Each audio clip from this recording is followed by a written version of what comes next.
Hello friends, study with Kumar Saurabh में आपका फिर से स्वागत है। हमारे सीरीज एमसीक्यू सीरीज का जो मोस्ट एक्सपेक्टेड एमसीक्यू सीरीज है विद कुमार सौरभ, इसका ये चौथा सीरीज है, सेट 4 है। ठीक है, तो आइए इसे कंटिन्यू करते हैं और कुछ इंपॉर्टेंट क्वेश्चन को डिस्कस करते हैं।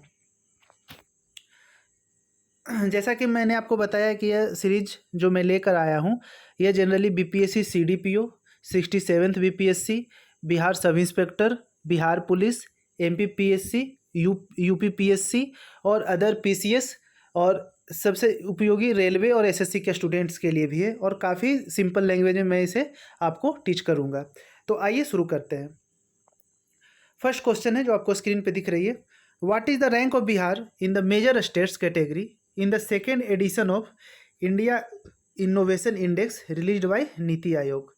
ठीक है, यहाँ फर्स्ट क्वेश्चन आपको पहले निकल गया कि इंडिया इनोवेशन इंडेक्स रिलीज कौन करता है। ठीक है, फर्स्ट क्वेश्चन यहीं से निकल के आया। तो इंडियन इनोवेशन इंडेक्स रिलीज करता है NITI Aayog. NITI Aayog stands for national institution for transforming India. ये नीति आयोग है क्या? तो पहले प्लानिंग कमीशन हुआ करता था, योजना आयोग, जिसकी स्थापना हुई थी 15 मार्च 1950 को। The planning commission which has a legacy of about 65 years has been replaced by NITI Aayog, national institution for transforming India. और ये कब रिप्लेस किया? तो 1 जनवरी 2015 को, बीजेपी की सरकार के समय।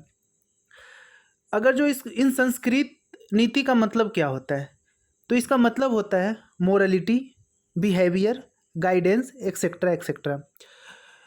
नीति आयोग का जो क्रिएशन है, इसका मेनली ऑब्जेक्टिव 2 हब्स है। इसका नीति आयोग क्रिएशन है 2 हब्स। एक है टीम इंडिया हब और दूसरा है knowledge and innovation hub. Team India hub का जो ऑब्जेक्टिव है वो है participation of Indian states with central government, और जो दूसरा है नॉलेज एंड इनोवेशन हब, इसका ऑब्जेक्टिव है builds the institutions think tank capabilities. ठीक है, नीति आयोग के चेयरपर्सन प्राइम मिनिस्टर होते हैं। जो भी प्राइम मिनिस्टर होते हैं वो उसके एक्स ऑफिसियो अर्थात पदेन चेयरपर्सन होते हैं। Chief executive officer CEO Amitabh Kant होते हैं।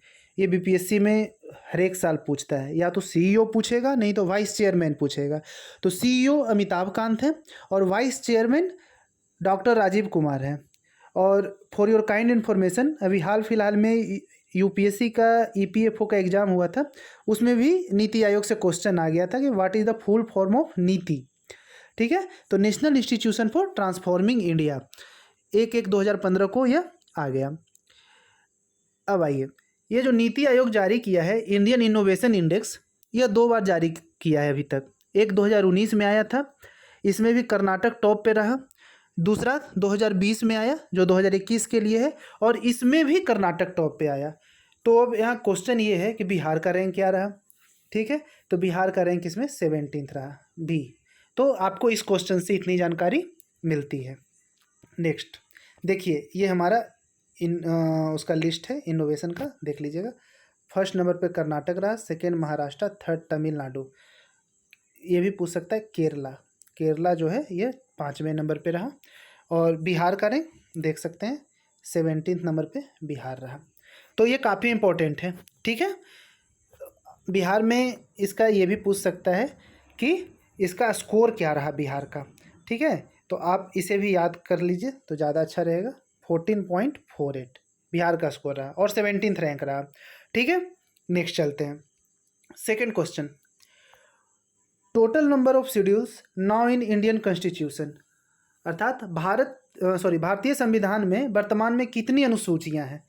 8 है, 12 है, 15 है, 9 है। ठीक है, तो जो भी स्टूडेंट थोड़ा बहुत भी जानते होंगे तो उन्हें सी और डी तो डायरेक्ट कट कर देंगे, ये तो होगा नहीं। अब 8 और 12 में कॉन्स्टिट्यूशन है।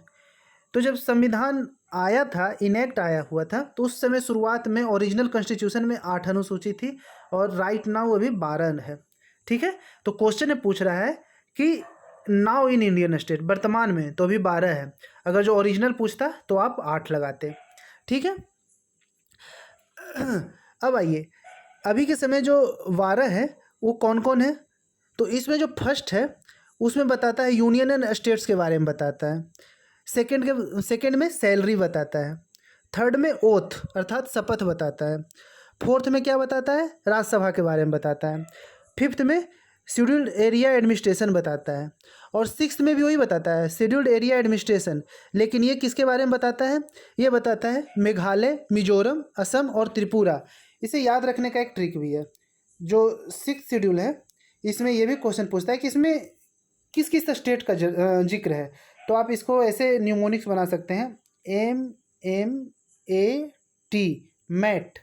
ठीक है, क्या क्या हो गया, मेघालय, मिजोरम और असम और त्रिपुरा। ठीक है, ये हो गया। तो फिफ्थ शेड्यूल भी सिक्स शेड्यूल एरिया एडमिनिस्ट्रेशन है और सिक्स शेड्यूल भी है, लेकिन दोनों में अंतर ये है कि सिक्स शेड्यूल में मेघालय, मिजोरम, असम और त्रिपुरा के बारे में बताता है। सेवेंथ शेड्यूल जो है वो 3 लिस्ट के बारे में बताता है। एक हो गया यूनियन लिस्ट, एक हो गया स्टेट लिस्ट और एक हो गया कंकरेंट लिस्ट। यूनियन लिस्ट में जो कानून बनाने का अधिकार है वो केंद्र सरकार को है।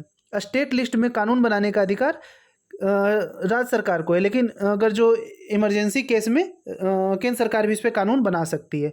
और जो कंकरेंट लिस्ट है उसमें केंद्र सरकार और राज्य सरकार दोनों बना सकती है। एट्थ में क्या है, भाषा है, लैंग्वेज है। तो अभी एट्थ शेड्यूल में कितने भाषाओं का भी वर्णन है, तो 22 भाषाओं का वर्णन है। नाइन्थ शेड्यूल है लैंड रिफॉर्म्स। ये कब आया था लैंड रिफॉर्म्स, ये काफ़ी क्वेश्चन पूछता है। नाइन्थ शेड्यूल जो है लैंड रिफॉर्म से रिलेटेड है और ये फर्स्ट कॉन्स्टिट्यूशनल अमेंडमेंट एक्ट 1951 1951 में आया था, ध्यान देंगे। टेंथ शेड्यूल यह है एंटी डिफेक्शन लॉ, दल बदल कानून, और ये कब लाया गया था, 52nd कॉन्स्टिट्यूशनल अमेंडमेंट एक्ट 1985। तो इसे ऐसे भी याद रख सकते हैं कि जो 52nd अमेंडमेंट है ये किस शेड्यूल में है, तो 5 × 2 कर दीजिएगा तो ये 10th शेड्यूल में है। ठीक है, ऐसे याद कर सकते हैं न्यूमोनिक्स बना के। और ये कब आया था, तो 1985 में आया था। 11th शेड्यूल जो है वो पंचायती राज से है, 73rd कॉन्स्टिट्यूशनल अमेंडमेंट 1992 और लागू हुआ कब, 1993 में। 12th जो है वो म्यूनसिपैलिटीज यानी नगर निगम से रिलेटेड है 12th, और ये कब आया, 74th कॉन्स्टिट्यूशनल अमेंडमेंट 1992 और यह भी 1993 में लागू हुआ। ठीक है, तो इस क्वेश्चन से आपको इतनी जानकारी मिलती है। नेक्स्ट आइए, the state having the largest population of scheduled caste, अनुसूचित जातियों की सर्वाधिक जनसंख्या वाला राज्य कौन सा है, तो इसका आंसर आपका हो जाएगा यूपी, उत्तर प्रदेश। कौन सा हो जाएगा, उत्तर प्रदेश। ये पूछ रहा है पॉपुलेशन वाइज, ध्यान देंगे क्वेश्चन में पॉपुलेशन वाइज पूछ रहा है। ठीक है, तो पॉपुलेशन वाइज यूपी है सी। यदि ये परसेंटेज वाइज पूछता तो परसेंटेज वाइज क्या होता, परसेंटेज वाइज पंजाब हो जाता। ध्यान देंगे, काफ़ी इंपॉर्टेंट क्वेश्चन है। Next, who persuaded the ratings of RIN Royal Indian Navy to surrender on the 23rd Feb 1946। ठीक है, ये क्वेश्चन है, इसका ऑप्शन है नेक्स्ट स्लाइड में, महात्मा गांधी, मोहम्मद अली जिन्ना, वल्लभ भाई पटेल और बी और सी दोनों। 23 फरवरी 1946 को किसने RIN अर्थात रॉयल इंडियन नेवी को आत्मसमर्पण करने हेतु राजी किया, तो इसका आंसर हो जाएगा डी, मोहम्मद अली जिन्ना और वल्लभ भाई पटेल। ठीक है, एक्चुअली ये जो म्यूटिनी था यह 18 फरवरी 1946 को शुरू हुआ, 18/2/1946 को शुरू हुआ। और सोचिए कि मात्र 5 दिन में ये हमारा जो नेवी था ये अंग्रेज़ों के नाक में दम कर दिया था। और इसके पीछे वजह क्या थी, एक्चुअली क्या था, अंग्रेज़ तो भेदभाव करते ही थे इंडियन से। इनका खाना वगैरह जो रहता था कॉन्टामिनेटेड रहता था, ठीक से पानी नहीं होती थी। जो अंग्रेज़ सिपाही थे उससे भारतीयों को काफ़ी मतलब कि वो भेदभाव करते थे। तो बहुत सारा रीज़न था, अंग्रेज़ काफ़ी शोषण किए हैं, तो ये म्यूटिनी हो गया। अब ये क्या किए, तो जो इंडियन नेवी थे वो सारे शिप को कैप्चर करने लगे। ये हमारे अनसंग हीरो हैं, हमारे मतलब बहुत कम इनका वर्णन है। ठीक है, और ये 5 दिन में ही खेल ख़त्म कर दिए थे। और ये जो 2 जहाज़ पकड़े थे, 2 जहाज़ का जिक्र जनरली मिलता है। फर्स्ट था HMS तलवार, यह बॉम्बे से पकड़े थे, और दूसरा जो था HMS हिंदुस्तान, जिसको ये कराची से पकड़े थे। तो इस क्वेश्चन से आपको इतनी जानकारी मिलती है। Next, on September 20, 1932 Mahatma Gandhi began a fast unto death in Yerwada jail against. अब देखिए यहाँ से भी क्वेश्चन एक राइज हो गया कि 20 सितंबर 1932 को महात्मा गांधी कहाँ से फास्ट अनटू डेथ शुरू किए? तो यरवदा जेल से। यहाँ से भी एक क्वेश्चन हो गया। यरवदा जेल कहाँ है? तो यरवदा जेल महाराष्ट्र में है। और फॉर योर काइंड इन्फॉर्मेशन, यह क्वेश्चन उत्तराखंड पीसीएस में आया हुआ है कि यरवदा जेल कहाँ है और महात्मा गांधी ने अपना फास्ट अनटू डेथ कहाँ शुरू किया था। ठीक है। यह एक्चुअली देखिए, ये जो क्वेश्चन है इसका ऑप्शन है on September 20, 1932 Mahatma Gandhi began a fast unto death in Yerwada jail against, option है violation of Gandhi Irwin pact, communal rights in India, British repression on the Satyagrahis, और D communal award of Ramsay MacDonald. 20 सितंबर 1932 को महात्मा गांधी ने आमरण अनशन यरवदा जेल में किसके विरोध में शुरू किया था? गांधी इरविन समझौते के उल्लंघन के विरोध में, कलकत्ता में सांप्रदायिक दंगे के विरोध में, सत्याग्रहों का ब्रिटिश द्वारा दमन करने के विरोध में, या रैमसे मैकडोनाल्ड के सांप्रदायिक अवार्ड के विरोध में। तो इसका आंसर आपका हो जाएगा डी, रैमसे मैकडोनाल्ड के सांप्रदायिक अवार्ड के विरोध में। ठीक है, डी ध्यान देंगे। आइए इसके बारे में थोड़ी जानकारी ले लेते हैं। एक क्वेश्चन पूछता है गांधी इरविन पैक्ट कब हुआ था? गांधी इरविन पैक्ट 1931 में हुआ था और इस पे सहमति में बनी थी कि जो भी इंडियन पॉलिटिकल प्रिजनर है उन्हें छोड़ दिया जाएगा। एक हुआ था पूना पैक्ट। पूना पैक्ट हुआ था 1932 में। ठीक है, इसमें 10 साल के रिजर्वेशन की बात कही गई थी और इसमें जो साइन किया गया था पूना पैक्ट पे, ये भी क्वेश्चन पूछता है कि पूना पैक्ट का साइनेटरी अथॉरिटी कौन कौन था? तो महात्मा गांधी नहीं थे, इसे याद कर लेंगे। उधर से भीमराव अंबेडकर थे और महात्मा गांधी की ओर से as a representative Madan Mohan Malviya इसकी साइन किए थे। ठीक है, मदन मोहन मालवीय जो बीएचयू की स्थापना किए थे। नेक्स्ट देखिए, यहाँ साइंस का क्वेश्चन है। Who discovered proton? प्रोटॉन की खोज किसने की? Henry Cavendish, Ernest Rutherford, Friedrich Miescher और गोल्डस्टीन। है तो ये काफ़ी इजी क्वेश्चन लेकिन काफ़ी कंफ्यूजिंग है और ये क्वेश्चन अभी यूपीएससी ईपीएफओ 2021 में आया हुआ है और काफ़ी लोगों ने ये गलती की है। ठीक है, तो मैं आपको बताता हूँ कि जो प्रोटॉन के आविष्कारक थे वो कौन थे? प्रोटॉन के आविष्कारक गोल्डस्टीन थे। बहुत लोग रदरफोर्ड मार के आते हैं, तो रदरफोर्ड इसका नोमेनक्लेचर दिया था, यानी नामकरण किए थे। आविष्कारक नहीं थे, डिस्कवरर नहीं थे, समझ गए? ये नामकरण किए थे इसका। तो यदि गोल्डस्टीन ऑप्शन में ना हो तब रदरफोर्ड पे आप वो मतलब जा सकते हैं। लेकिन एक चीज़ और ध्यान रखेंगे, यदि none of the above answer है तो रदरफोर्ड होते हुए भी आप नन ऑफ द एबव मारिएगा यदि गोल्डस्टीन ना हो ऑप्शन में तो। ठीक है, और यदि चारों ऑप्शन में नन ऑफ द एबव नहीं हो और रदरफोर्ड हो तो आप रदरफोर्ड के थ्रू जा सकते हैं। अब आइए इसमें देखिए, फ्रेडरिक मिशेल के बारे में जानिए। ठीक है, ऑप्शन सी में फ्रेडरिक मिशेल, यह डीएनए के बारे में बताए थे, डीएनए को आइसोलेट किए थे ये। ठीक है, डीएनए स्ट्रक्चर की बात कौन किए थे? तो डीएनए स्ट्रक्चर की बात वाटसन और क्रिक किए थे। कैवेंडिश जो थे, ये हेनरी कैवेंडिश, ये हाइड्रोजन की खोज किए थे। ठीक है, ये रदरफोर्ड जो थे नामकरण किए थे इसका, प्रोटॉन का, और गोल्डस्टीन खोज किए थे। ठीक है, और मिसेचर क्या किए थे? तो मिसेचर अभी आपको हम बताएं कि डीएनए को आइसोलेट किए थे, डीएनए के बारे में बताए थे, और डीएनए का स्ट्रक्चर वाटसन और क्रिक दिए थे। आगे चलिए, जब प्रोटॉन की बात हम कर रहे हैं तो अब मैं इलेक्ट्रॉन की बात करता हूँ। इलेक्ट्रॉन की खोज किए थे जे टॉमसन। कौन किए थे? जे टॉमसन। ठीक है, ध्यान दीजिएगा। प्रोटॉन हो गया। न्यूट्रॉन की खोज कौन किए थे? न्यूट्रॉन जो तीसरा कण है, तो न्यूट्रॉन की खोज किए थे चैडविक, जेम्स चैडविक। काफ़ी इंपॉर्टेंट है, ध्यान देंगे। तो इस क्वेश्चन से इतनी जानकारी आपको मिलती है। नेक्स्ट क्वेश्चन आइए, ये भी साइंस का है, बायोलॉजी से रिलेटेड है।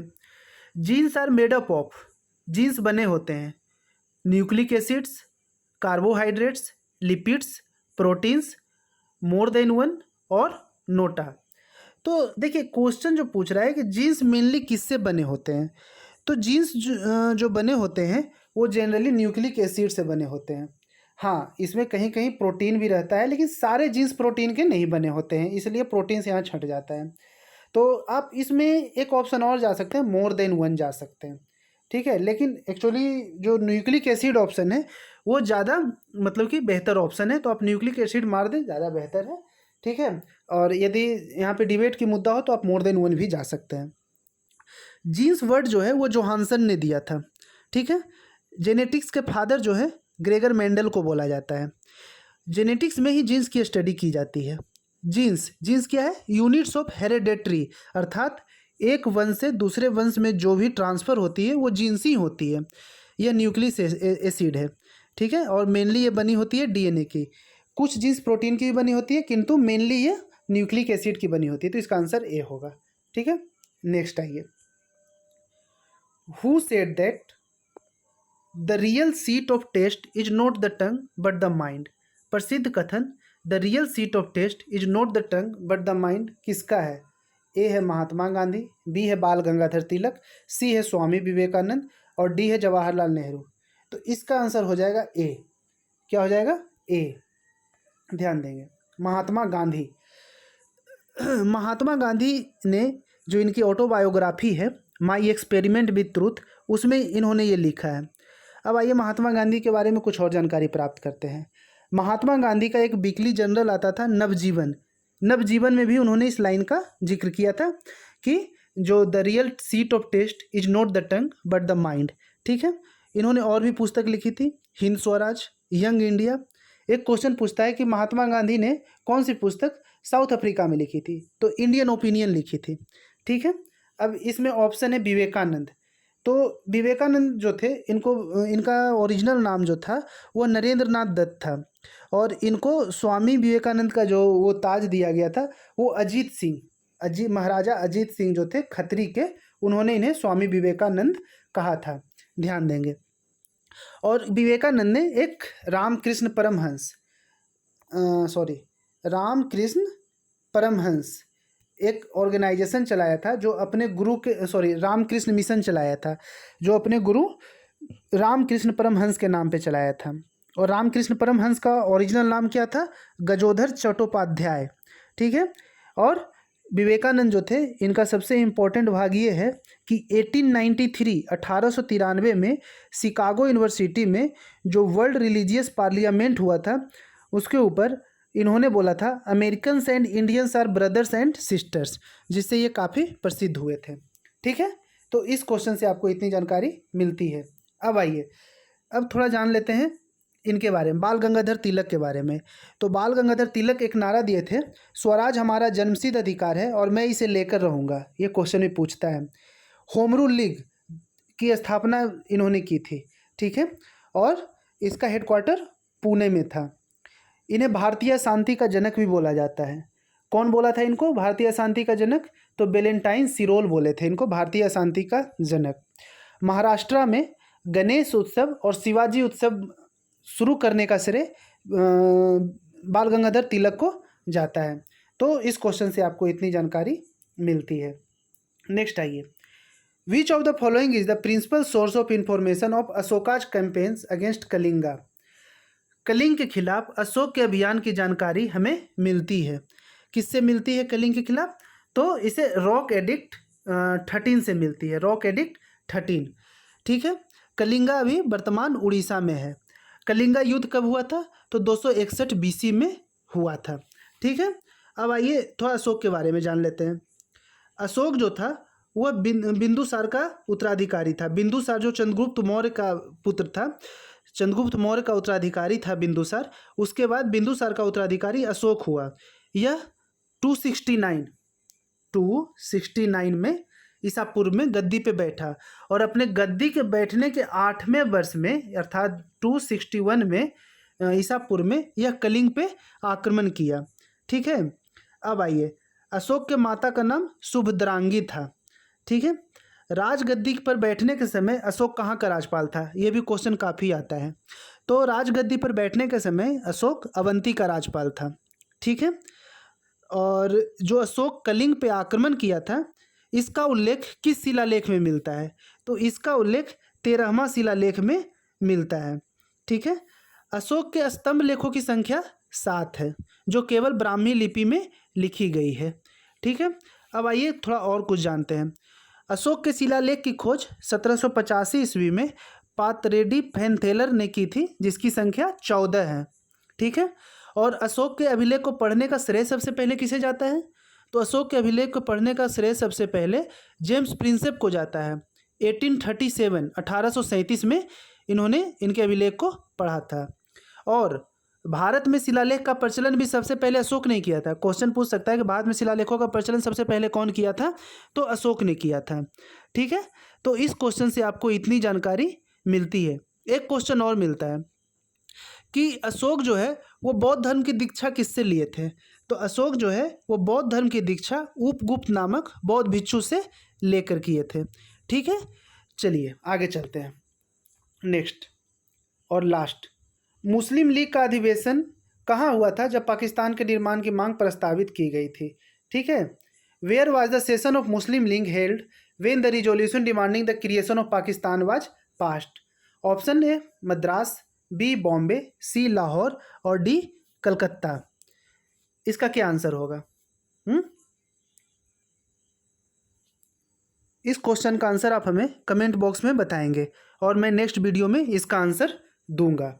ठीक है, नेक्स्ट चलिए आज के वीडियो का एंड हम करते हैं एक बहुत ही इंपॉर्टेंट करेंट अफेयर से। गुजरात की नर्स भानुमति घिवला को फ्लोरेंस नाइटिंगेल पुरस्कार 2021 से सम्मानित किया जाएगा। ठीक है, चलिए तो धन्यवाद। और आपसे एक रिक्वेस्ट है कि यदि हमारे वीडियो ये पसंद आपको आया हो तो इसे मेरे चैनल को कृपया सब्सक्राइब करें, लाइक करें और उन लोगों तक पहुंचाएं जिसे इनकी काफ़ी ज़रूरत है। ठीक है, और सभी लोगों को इनके बारे में बताएं। सब पढ़ें, सब बढ़ें। धन्यवाद। Have a nice day. आइए मैं बताता हूँ। Where was the session of Muslim league held when the resolution demanding the creation of Pakistan was passed? Muslim League का अधिवेशन कहाँ हुआ था जब पाकिस्तान के निर्माण की मांग प्रस्तावित की गई थी? तो इसका आंसर होगा सी लाहौर। मैंने सोचा कि इसे कमेंट बॉक्स में आप बताएंगे, लेकिन फिर हमें लगा कि नहीं, कुछ और भी इन्फॉर्मेशन है जो मैं आपको दे दूं इसके बारे में। तो यह लाहौर में जो लाहौर अधिवेशन था 1940 का, उसमें टू नेशन थ्योरी की मांग की गई थी, जिसके तहत पाकिस्तान की मांग की गई थी। और पाकिस्तान शब्द सबसे पहले कौन दिए थे? तो चौधरी रहमत अली दिए थे। इसमें देखिए जो पाकिस्तान है उसमें पी फॉर क्या होता है? PA for Punjab, PA for Punjab. ठीक है, नेक्स्ट के फॉर कश्मीर, के फॉर क्या होता है? कश्मीर। ठीक है, पी ए के हो गया। अब आइए नेक्स्ट, एस आई फॉर हो गया सिंध। ठीक है, एस आई फॉर हो गया सिंध। और उसके बाद टी ए एन का मतलब हो गया बलूचिस्तान। क्या हो गया? बलूचिस्तान। ठीक है, और ये जो जितने भी ये प्रोविंस थे PAKSITAN, जिसको मैंने आपको ब्रेक करके बताया, ये मुस्लिम रिच प्रोविंसेस थे जिसको जोड़ के पाकिस्तान की मांग की गई थी। और इसके शब्द के रचयिता थे चौधरी रहमत अली, और ये लाहौर सेशन 1940 में हुई थी। तो इसका आंसर हो जाएगा सी। तो इस वीडियो से आपको इतनी जानकारी मिलती है। थैंक्स फ्रेंड्स, आप कृपया मेरे चैनल को सब्सक्राइब करें, लाइक करें, शेयर करें। Thanks, have a nice day.